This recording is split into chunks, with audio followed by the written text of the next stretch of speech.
formulating appropriate null and alternative hypotheses on population mean. A statistical hypothesis is a statement about parameter and deals with evaluating the value of parameter. So, we have two hypotheses sa statistical hypothesis testing. So, katong na-discuss nato nga null o alternative. So, this is the comparison between the two. When you say null hypothesis, it states that there is no difference between the population parameters, such as mean, standard deviation, and so on, and the hypothesized value. While sa alternative hypothesis, it states that the population parameter has some statistical significance. It can be smaller, ni gamay ba siya, ni greater ba siya, or basta lahi lang, kumbaga, with the hypothesized value. Sa null hypothesis, there is no observed effect. Walay effect. Let's say, nagbutang ka og fertilizer, ang null hypothesis nimo dito is walay effect ang fertilizer. While ang alternative hypothesis, there is an observed effect. Meaning, let's say, nagbutang ka fertilizer, ni taas ang tanom. So, there is an observed effect under the alternative hypothesis. Then, the null hypothesis is often an initial claim. Usually, initial claim niya. That is based on previous analysis or specialized knowledge. But, dili necessary dili po always claim si null. Usually siya ang claim, kumbaga. While the alternative hypothesis is what you might believe to be true or hope to prove. So kani ang initial claim, kumbaga mao ning previous nga claim nga data, let's say ang average score sa mga taga-RS is 85. So, mao na atong initial claim. Ang alternative, let's say, sa karon nga batch, dako na ang average. So, mao to atong try o prove. So, ang alternative hypothesis. So, to state the null and alternative hypothesis correctly, we follow these steps.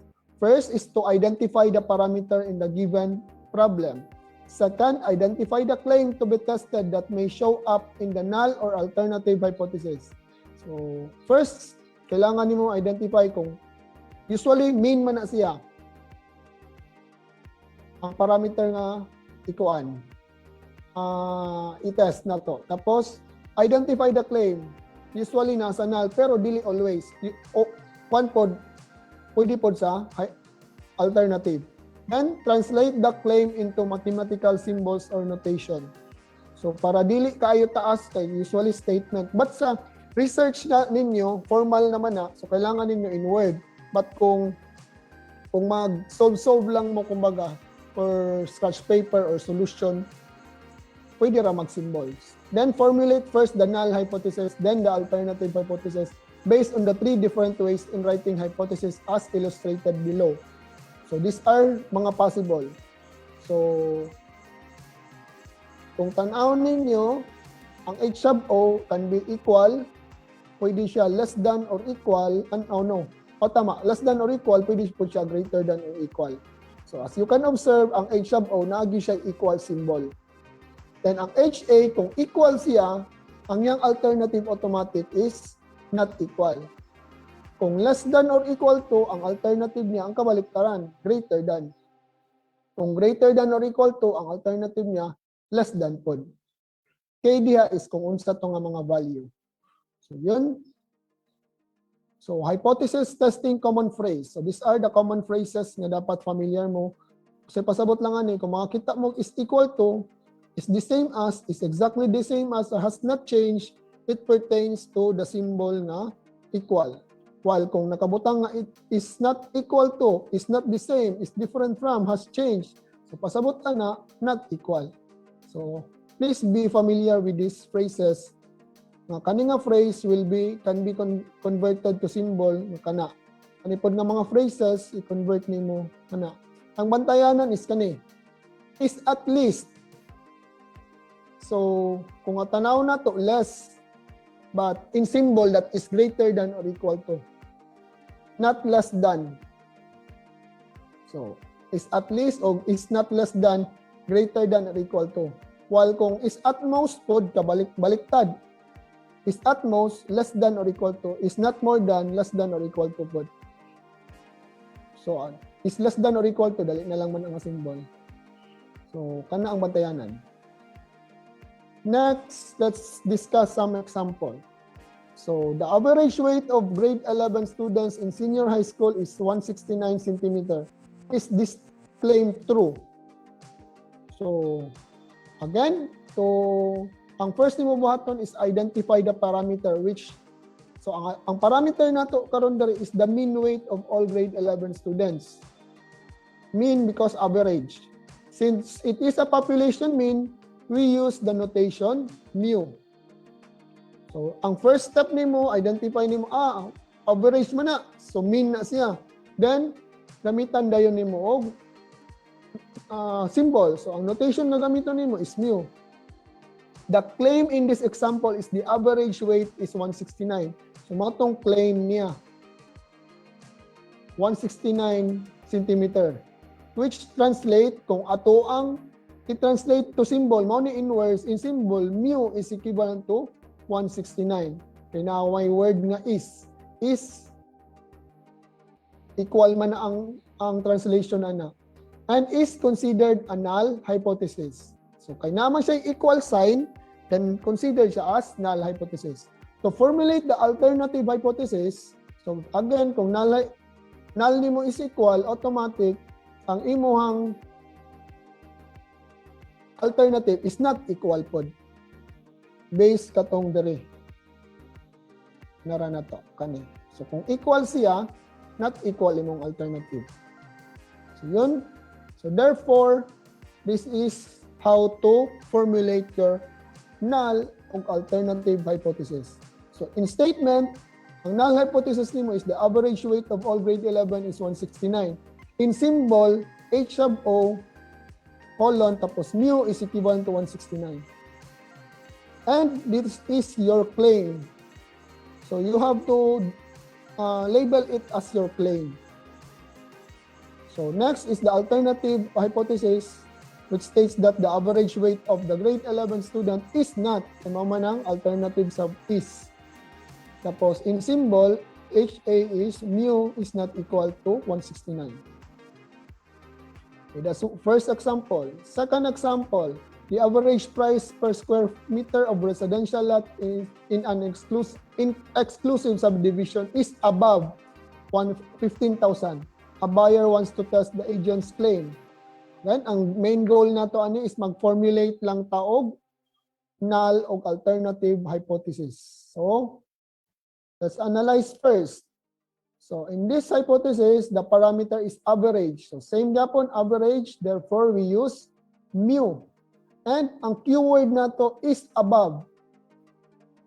So, ang keyword, ang Q phrase, is above 15,000. So, we can write that in symbol as mu is greater than 15,000 pesos. And greater than falls under the alternative. Diba? Wala man siya equal symbol. So, kani is an alternative ni hypothesis. Dili na siya null. Pero kung naanay nakabutang diha nga greater than or equal to nga symbol, then this can be considered as null hypothesis. But since wala, so consider siya as null, as alternative hypothesis. Therefore, in symbol, that's H sub A colon mu is greater than 15,000 pesos. So una nimo na formulate si alternative. So kung una nimo na formulate si alternative, which is greater than, so kabaliktaran lang si null, less than kung kadere. Tapos butangan lang yun nimo always og equal to. Kay less than or equal to. Kay dapat manggod si null hypothesis, dapat na si equal nga symbol. So that is the complement sa greater than. Or otherwise, you can also write the null hypothesis as equal na lang yun siya. Usually magod ang uban equal na lang diretso. So mu is equal to 15,000. Pwede ra po din ano. Basta bottom line, ang H sub O dapat na ay equal symbol. So therefore, in symbol, you can write this your null hypothesis as mu is less than or equal to 15,000 or pwede ra pod mu is equal to 15,000. Either sa duha. Then, ang alternative na to is mu is greater than 15,000 pesos. Then, don't forget to label your claim. So, your claim is naa sa alternative hypothesis. So, mamunay claim dere. Next, number 3. Holistic Fitness Center claims that their members reduced an average of 13 pounds after joining the center. An independent agency wanted to check the claim, took sample of 40 members and found out that they reduced an average of 12 pounds with a standard deviation of 4 pounds. Determine the null and alternative hypothesis. So let's analyze first before determining. So, ang parameter involved is the average gihapon. So, meaning, mu gihapon siya. Then, ang claim na to, ang Q phrase na to is reduced by of 13 pounds. So, ang reduced na term is ni baba less than po na siya. So, therefore, less than man siya, wala may equal nga symbol. So, therefore, the claim is an alternative hypothesis. So, in symbol, that is mu is less than 13. And kung less than siya, ang opposite nimo na null will be greater than or equal to 13. Tapos, pwede ra po, diretso ra ka equal. Basta, again, dapat equals na ay equal symbol sa imuhang alternative hypothesis. So, for your final answer, ani pagkasulat. HO is mu is greater than or equal to 13. Pwede ra po HO colon mu is equal to 13. Then, ang alternative na to is mu is less than 13. And again, label your claim. Since your claim is ang alternative hypothesis, so butang nimo claim ang alternative hypothesis. So, next example. The treasurer of a municipality claims that the average net worth of families in the municipality is at least 730,000 pesos. A random sample of 50 families from this area produced a mean net worth of 860,000 pesos with standard deviation of 65,000 pesos. What are the null and alternative hypotheses? So, same gapon. Let's analyze. So, same average gyapon ang ginastoryahan. So, therefore, mu gyapon atong gamiton nga symbol. Then, ang Q phrase nato is at least. Then, take note, basta at least nga phrase, baliktad na siya. That would be greater than or equal to. So, since na siya equal nga symbol, greater than or equal to nga na siya equal nga symbol, then automatic this is our null hypothesis. At the same time, our claim. Then, naa naman tayo greater than or equal to nga symbol as your null hypothesis. So, ang atong alternative, ang kabaliktaran niya, ang less than as its complement. So, our alternative hypothesis would be HO is mu is equivalent is greater than or equal to 730,000 pesos, or mu is equal to 730,000 pesos. And at the same time, this is our claim, while our alternative is mu is less than 730 pesos. For the last example, an academic organization claimed that grade 11 students' study time is at most 240 minutes per day on average. Another survey was conducted to find whether the claim is true. The group took random sample of 30 students and found out a mean study time of 300 minutes with standard deviation of 90 minutes. What is the null and alternative hypothesis? More of a problem, null o alternative. So same gyapon, average gyapon, but the keyword this time is at most. So at most, in symbol that is less than or equal to. Since naa siya equal nga symbol, that is our null hypothesis. And at the same time would be our claim. So our null hypothesis is kani, mu is less than or equal to 240. Then for our alternative, ang kabaliktaran niya nga, ang complement niya nga greater than. So less than or equal to man so greater than is yan. So that is our alternative hypothesis. Mu is greater than 240. So for our final answer, mo na ni. Sa atong null, it can be mu is less than or equal to 240 or mu is equal to 240. And based sa problem, this is our claim, while our alternative hypothesis is mu is greater than 240. So another topic under this topic, kumbaga, is one-tailed and two-tailed test. Na discuss na po natin actually. Another term ana is directional test. When can you say that directional ang test? Directional ang test kung one-tailed test siya. It can be right-tailed test or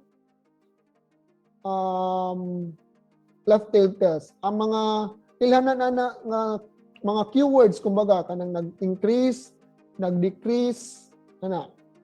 Nag-increase o nag-decrease one-tailed test na.